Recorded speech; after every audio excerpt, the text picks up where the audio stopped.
Hello everyone, it is MyTyme here. This is NHL Supercard and this is going to be episode 9. Thursday means we have a new event. Rivals Clash is going to be on the horizon. Let's see who we can get in a couple of hours by scrolling.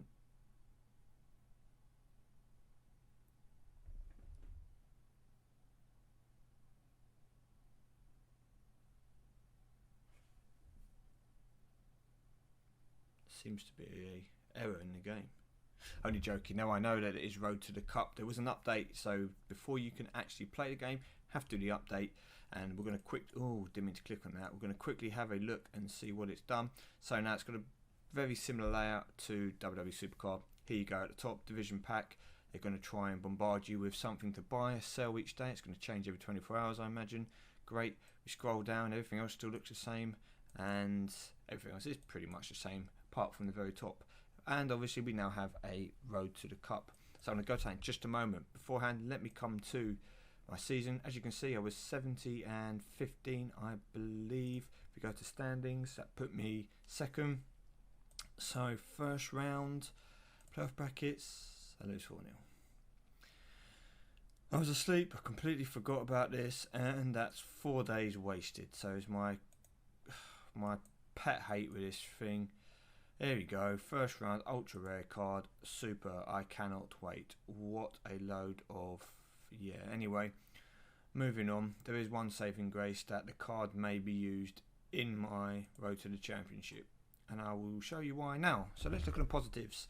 They have brought out a new mode, and let's show what it is. Now I'm going to go through it semi-briefly, just explain a few things for those people who maybe haven't played before. So there are various rewards, one for each different tier.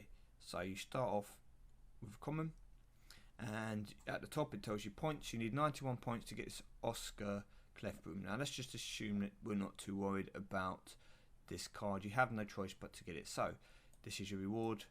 You then move up to uncommon for 119 points, common 175 points, Sean Monahan as a centre, 238 points to get David Desharnais as a centre. Ultra rare is Charlie Cole, 301 points, centre again, 343 points for the epic John Tavares, and you have 399 points for Paul Kofi as your legendary. Now you can't pick which one you want to go for, you have to start at the bottom and work your way up. So how do you play? Click on it very quickly. You use night bouts, you start with 5.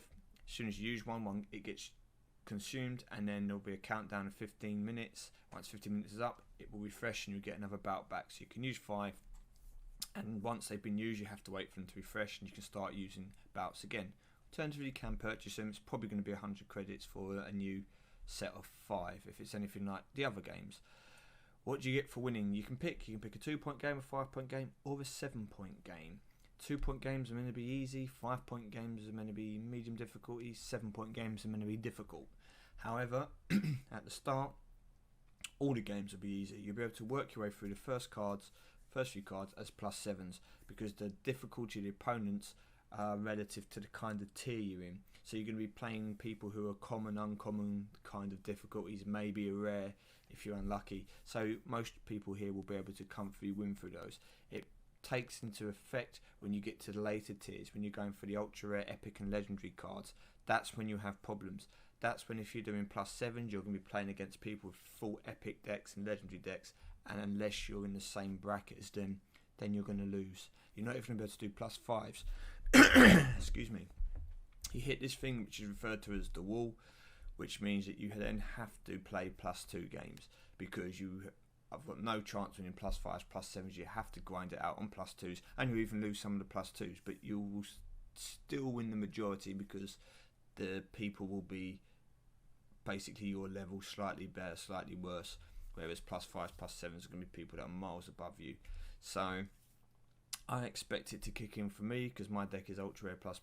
It will probably kick in around the ultra rare kind of card, but we will see. So here you go, it shows you a picture of you getting points towards your card. As you move down, you can get hot streaks. Now you pick those off the board, they allow you to get double points for your next game, so that'd be 4, 10 and 14 respectively, but they do expire at the end of the event. Now you can save them up, you don't have to use them straight away, or you can purchase them, but they must be used by the end of the event, otherwise you just lose them, okay? And then you've got complete all the games in each tier, in each card to get the card. You can't finish, for example, on 250 points. You need 300 for the card when the event finishes, because you won't get the card. You have to have it completed. So how does this actually play out? Well, it plays different to a normal exhibition game. And before we do that, I'm just going to point out one thing. When I click on this lineup, you notice I'm in Ultra Rare Plus Plus here, and in my exhibition I'm in Epic. Now, if this is anything like WWE Supercard, then I can only get Ultra Rare pulls here when I win games, as opposed to getting Epic pulls potentially in a normal game.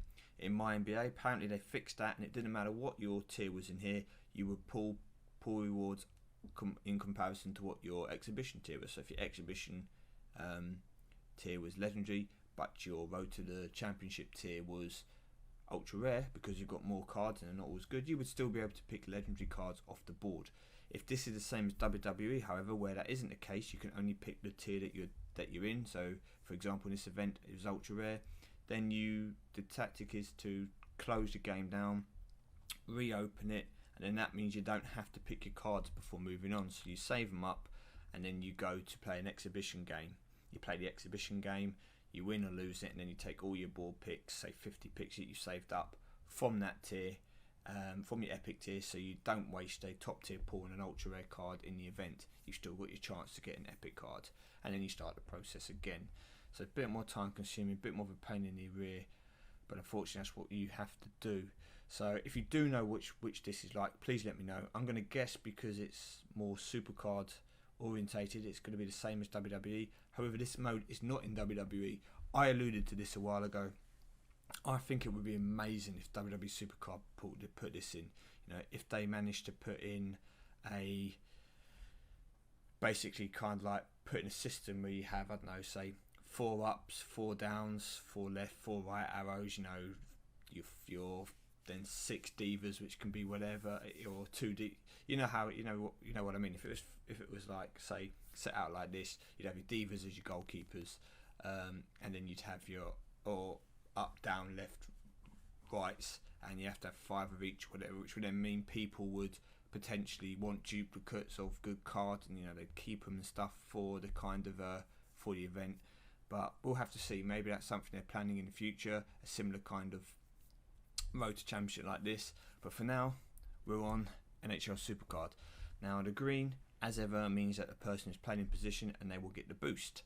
Now I've done this because I did autofill, and it will have the whole screen full of people playing in their positions. It'll be green, green, green, green, green. However, it was leaving out 1 or 2 of my slightly better cards because there wasn't a position for them. So what I've gone and done is I've gone and rearranged everyone, and I'm playing 2 positions. Okay, I'm playing 2 positions. So basically, if you notice, my left wing and one of my defender slots have all my best cards. I've got my 3 epic pros in there, and I've got my epic cards as well as my ultra rare cards, which have been leveled up a bit. Now the reason I've done that, if we start from the left, if you see the centres, it's a pretty weak position. Left wing, we've got a right winger in there because I'm going to forfeit his bonus, and I'll explain why in a moment. I'm forfeiting his bonus because I have 2 left wing players who was an epic and a silver star, because I've done it by accident, ultra rare card. But if I go to the other positions, if I take away my best cards, so don't look at epic cards, they're my 2 best cards. If I look around here, I've got a defender, Jonathan Eriksson, a super rare who's gold, but that's it. No one else is statistically as strong as those 2. So I'm leaving those 2 in their positions, and I've added 2 strong cards there. So the idea here is, as I get to the later stages of the game, I should get some of my best cards at least come up each game.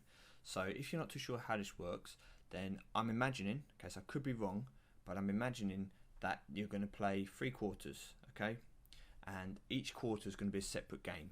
So the first quarter will be like playing a quick game. So it's basically going to be 3 quick games which are going to represent each quarter, and then at the end of it, it will determine who has won.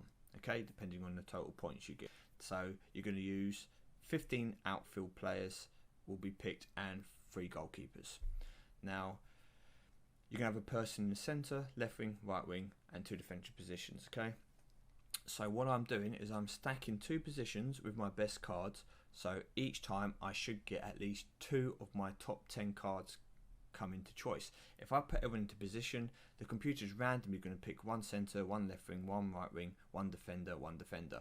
So it could pick me 5 terrible cards, and I will lose a quarter, get smashed, and potentially lose the game. At least this way I know that I'm going to get a left winger and 1 defender, which are going to be some of my better cards. So I'm sacrificing them being in their positions to actually put them into a different slot, but to at least make sure that 2 of them come up. So the idea is I will hopefully be able to win like at least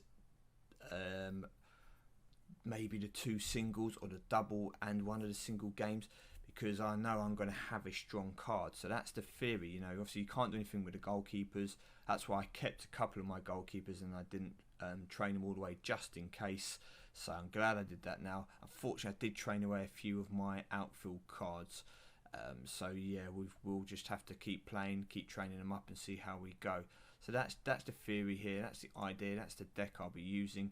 It won't be out till later on, so I'll get on that later. Play a few more quick games, see if I can train up some of these other cards. It's going to be a struggle, it's going to be a grind. Let me know what you're going for. Let me know if you like the fact that they've actually brought in a road to the championship. I think it's good. Don't know how difficult it's going to be yet. I'm going to imagine it is going to be fairly difficult though once you get past the super rare stage from myself. Those of you out there that have, say, a legendary tier in this game, you should be fine until you hit the legendary card. If your road to the championship team is in legendary tier, you should be fine until you hit legendary cards. Then you might have to, depending how good it is, work on potentially dropping down from the +7s.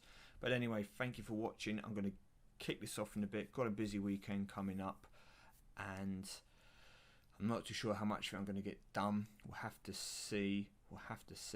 But I'm probably not even going to try and get that legendary card. I might try and get the epic if it is too time consuming and I find that I don't have enough time to do it, then maybe I will give this event a miss, because you obviously have to wait for the bouts to refresh, and I don't intend to spend any money on this event because I can't commit to it. So I don't want to be there buying bouts and hot streaks and not being able to put enough time in to get the top card. So I probably won't do too well. We will see. Anyway, let me know what you're going to go for. Let me know what you think of it, and I wish you all the best of luck in your road to the championship, and I will see you later on in this event.